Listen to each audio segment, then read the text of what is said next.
Aku pernah mengira hidupku akan biasa saja, seperti beta pada umumnya di dunia ini yang penuh dengan aroma eromon alfa dan omega. Tak ada yang istimewa, tak ada yang membuat orang-orang menoleh dua kali. Sampai hari itu, di kantin universitas yang ramai, ketika dua alfa paling terkenal di kampus tiba-tiba bertengkar hebat hanya karena aku. Namaku Rio. Mahasiswa semester 5 di Universitas Indonesia, Fakultas Teknik. Aku lahir sebagai beta, netral, tanpa eromon kuat yang bisa membuat orang gila, tanpa head atau root yang menyiksa. Di masyarakat Indonesia yang masih kaku dengan tradisi dan agama, menjadi beta adalah berkah sekaligus kutukan. Berkah karena aku bisa hidup tenang tanpa drama hormon, kutukan karena aku selalu merasa tak terlihat di antara alfa yang dominan dan omega yang manja.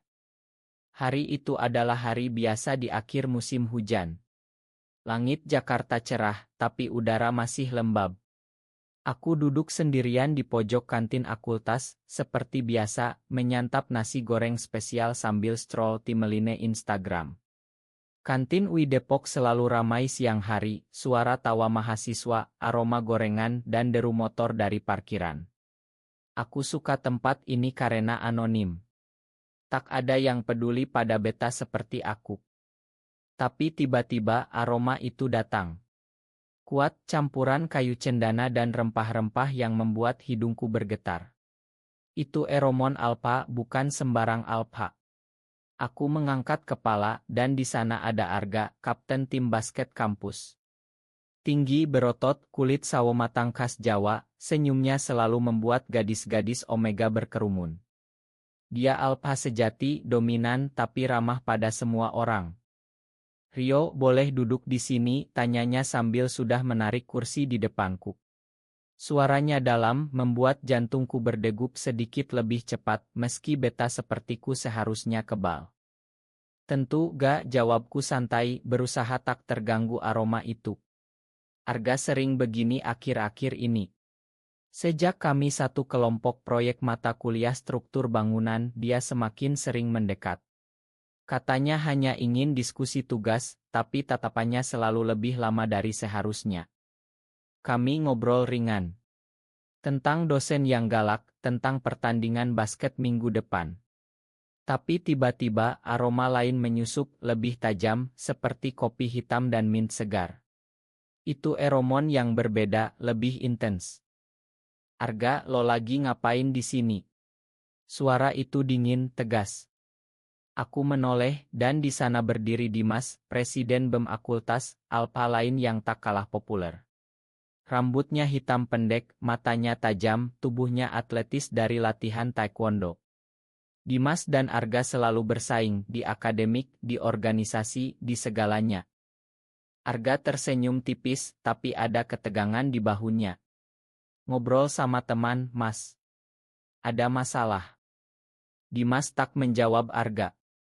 Matanya tertuju padaku. Rio, lo makan sendirian lagi. Ayo pindah ke meja gue. Lebih sepi, bisa ngobrol enak. Aku terkejut. Dimas jarang sekali bicara langsung denganku. Kami hanya saling tahu nama dari kegiatan ospek. Aku udah nyaman di sini, Mas, jawabku gugup. Tapi Dimas tak mundur. Dia tarik kursi di sebelahku, duduk dekat sekali sampai eromonnya membanjiri indraku. Gue sering lihat lo sendirian. Beta kayak lo seharusnya punya teman lebih banyak. Arga tertawa kecil, tapi ada nada menantang. Lo baru sadar sekarang, Mas. Gue udah sering nemenin Rio dari dulu. Suasana langsung tegang. Mahasiswa di sekitar mulai melirik. Kantin yang ramai tiba-tiba terasa sunyi di meja kami. Dua alfa ini saling tatap, eromon mereka bertabrakan di udara, kayu cendana melawan kopi mint. Aku merasa seperti di tengah badai. Lo pikir lo yang paling berhak nemenin dia, tanya Dimas pelan, tapi suaranya mengancam. Arga bangkit perlahan. Dan lo pikir lo bisa senaknya datang dan ambil alih. Aku panik. Guys, santai dong. Aku cuma lagi makan. Tapi mereka tak dengar. Arga dorong bahu Dimas pelan, Dimas balas dengan tatapan maut. Beberapa teman mereka mulai mendekat, siap pisah kalau perlu. Akhirnya, Dimas mundur duluan. Nanti kita lanjut, gak? Katanya sambil melirikku sekilas, tatapan yang aneh, penuh sesuatu yang tak bisa aku baca. Arga duduk kembali, napasnya agak cepat. Maya, Rio. Dia emang selalu gitu. Aku hanya mengangguk, tapi dalam hati aku bertanya-tanya. Kenapa tiba-tiba dua alfa ini berebut perhatianku? Aku kan hanya beta biasa. Tak ada keharuman omega yang memabukkan. Tak ada apa-apa. Malam itu, di kosan sederhana dekat kampus, aku tak bisa tidur. Aroma mereka masih menempel di ingatanku. Di dunia abo ini, beta seperti aku seharusnya tak pernah jadi pusat perhatian. Tapi kenapa rasanya sesuatu sedang dimulai?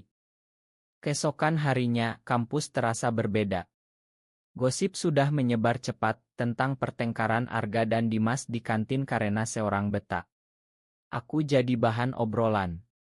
Beberapa teman wanita Omega mendekat, bertanya dengan mata berbinar. Beneran Rio? Dua alpha top kampus berebut lo. Aku hanya geleng kepala, pura-pura tak peduli. Tapi dalam hati aku gelisah. Di Indonesia, hubungan sesama jenis masih tabu, apalagi di lingkungan kampus yang campur aduk budaya.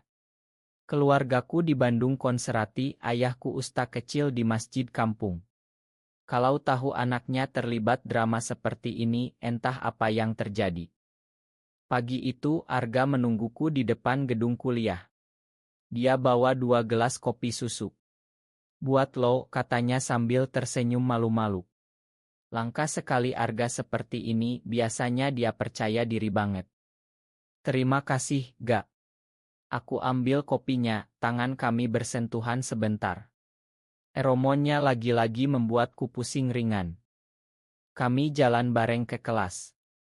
Arga cerita tentang latihan basket semalam, tapi matanya sering melirikku. Rio, lo tau nggak, gue suka aroma lo. Walaupun beta, tapi nyaman banget. Aku tersedak kopi. Apaan sih, Gak? Beta mana ada aroma kuat. Tapi beneran. Lo beda.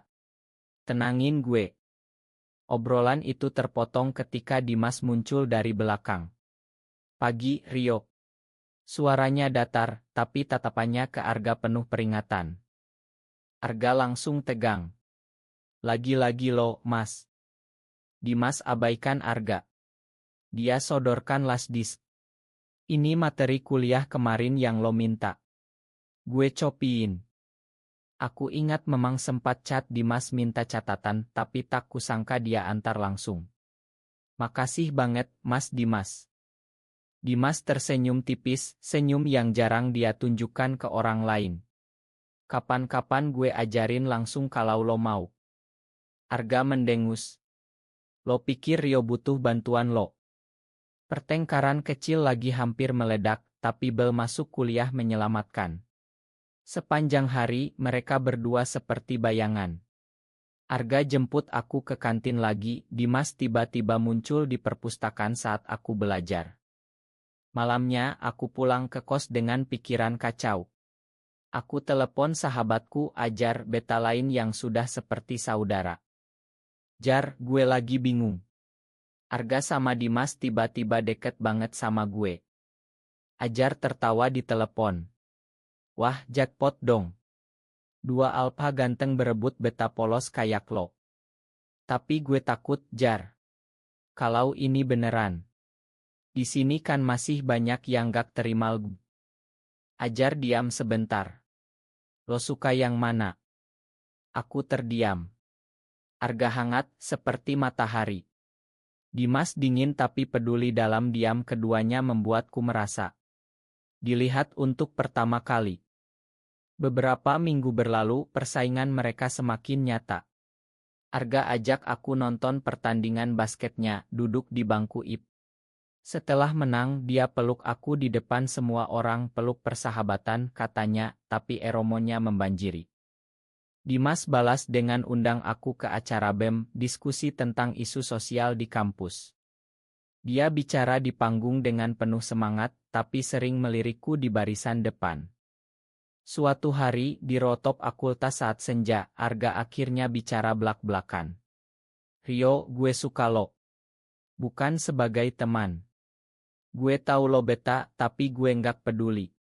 Lo bikin gue tenang di dunia yang selalu chaos ini. Aku shock. Gak. Gue juga. Tapi gue takut. Arga pegang tanganku. Gue akan lindungi lo. Tapi keesokan harinya, Dimas lakukan hal yang sama. Di taman belakang masjid kampus, setelah sholat maghrib berjamaah. Rio, gue nggak bisa bohong lagi. Sejak pertama lihat lo di ospek, gue sudah tertarik. Lo beda dari omega-omega yang manja. Lo mandiri, tenang. Gue mau jadi bagian dari hidup lo. Air mataku hampir jatuh. 2 pengakuan dalam 2 hari. Aku merasa seperti mimpi, tapi juga mimpi buruk. Gosip semakin liar. Ada yang bilang aku omega tersembunyi, ada yang bilang aku mainin keduanya. Tekanan datang dari mana-mana. Konflik memuncak saat acara malam puncak Dies Natalis Akultas. Arga dan Dimas sama-sama tampil, Arga di pertunjukan basket eksibisi, Dimas sebagai pembicara. Setelah acara, di parkiran, mereka bertengkar hebat. Lo mundur aja, Mas. Rio lebih nyaman sama gue, teriak Arga. Lo yang egois. Lo cuma mau menang, balas Dimas. Mereka hampir berkelahi isik. Aku lari ke sana, pisahkan mereka. Cukup. Kalian bikin gue malu. Keduanya terdiam. Aku menangis. Gue cuma beta biasa. Kenapa kalian harus begini? Malam itu aku cerita semuanya pada Ajar. Ternyata ada rahasia besar. Beberapa bulan lalu, saat aku sakit demam tinggi, eromonku berubah menjadi mirip omega langka yang netral tapi menarik alpha sejati. Dokter bilang itu mutasi jarang, silent omega. Arga dan Dimas, sebagai alpha kuat, sensitif terhadap itu tanpa sadar. Pengkhianatan datang dari tempat tak terduga. Teman Arga bocorkan bahwa Arga pernah pacaran dengan omega wanita, tapi putus karena dia bilang cuma tertarik pada yang beda. Dimas punya masa lalu, dia pernah tolak omega karena trauma keluarga.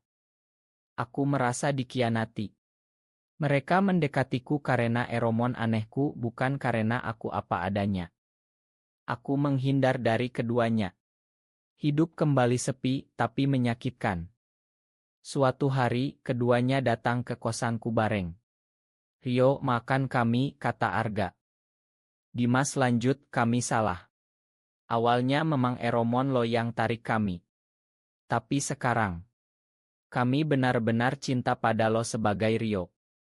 Beta yang biasa yang membuat kami jadi lebih baik. Mereka cerita panjang bagaimana mereka saling benci dulu, tapi karena aku, mereka belajar berkomunikasi. Akhirnya, setelah banyak air mata dan obrolan malam panjang, aku memilih memakan. Tapi bukan memilih satu, kami bertiga sepakat menjalani hubungan poli, diam-diam, saling mendukung. Di Indonesia yang masih keras, kami belajar menyembunyikan tapi tetap bahagia. Arga ajarkan aku percaya diri, Dimas ajarkan aku berani bicara. Keluargaku akhirnya tahu, awalnya marah, tapi melihat aku bahagia, mereka pelan-pelan menerima. Yang penting lo bahagia, nak, kata ayah suatu hari. Kini, di kantin yang sama, kami duduk bertiga. Tak lagi berebut, tapi saling melengkapi. Aku tetap beta biasa, tapi kini aku tahu, cinta tak selalu tentang eromon. Cinta tentang memilih bersama, meski dunia tak selalu mengerti. Hidup berlanjut dengan harapan bahwa suatu hari, cinta seperti ini tak lagi harus sembunyi.